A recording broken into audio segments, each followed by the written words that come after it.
We've been farming corn and soybeans on a 900-acre farm, and we are a family farm. There's just the two of us that are working the farm. We're growing corn, soybeans, and we used to grow kids, but they're grown and gone now. We are the family farmers. We live on the land. We drink the water. We have gardens right by the farms where we're spraying.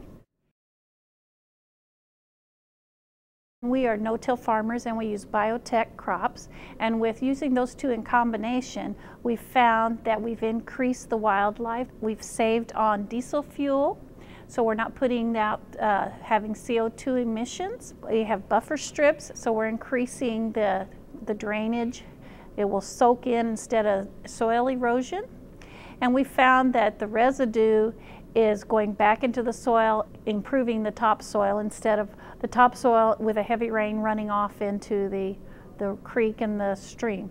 Because we found that sediment is the #1 pollutant in U.S. streams and rivers. So if we can keep the soil where it needs to be, on the ground and not in the river, then we consider that as being sustainable. They're using practices like biotech crops, where they're using less pesticides, and less insecticides.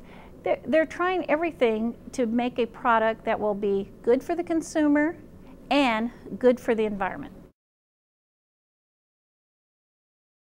Look at the soybean farmer in the United States. We do a wonderful job with conserving and utilizing those resources, and also producing a good, high-quality, fine crop. Sustainability means so many different things to so many different people out there, but I think to agriculture producers, it means using resources responsibly. Probably about 15 years ago, we started toying around with moving into no-till. We used to be a minimum till operation, and as technology started to catch up to us, we started to employ some of those things, such as no-till practices.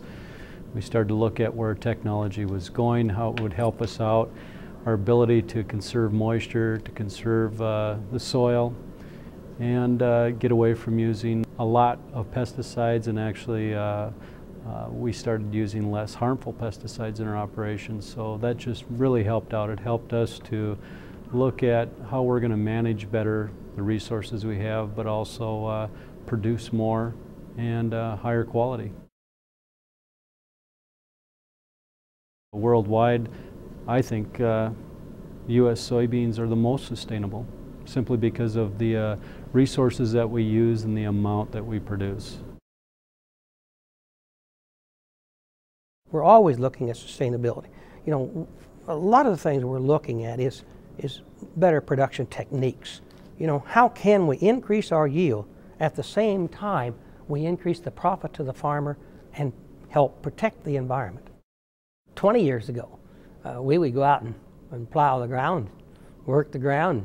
It would be open. A lot of times it'd be open most of the winter. So we didn't farm these hills in some of the land we farm now, because the erosion had been too bad. But today you don't do that.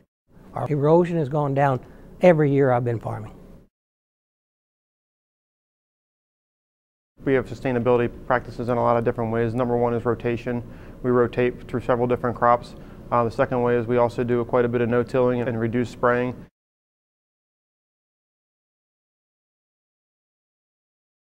What the consumers should know that the United States soybean supply is safe through biotech, and that the farmers are farming soybeans the most economical and profitable way they can. Well, we actually have a pretty unique farm. Like I said, I'm the 3rd generation on our farm, and in fact we still have the original barn standing on our farm, where my grandfather kept his team of horses with all the equipment and the plows and everything. To think about what they farmed with to where we are today with the plows and the tractors and the equipment we are today, where time-wise, when they were farming in the 30s, to do 100 acres was big work, to what we're doing today of 1,400 acres in less time and faster and higher yields. It was really definitely a changing marketplace. But like I said, for changes that we have, I mean, really with the no-till and the GPS farming nowadays, and the field mapping, where we're using less fertilizer, putting the better seeds out where we need them, it's an evolving system every day.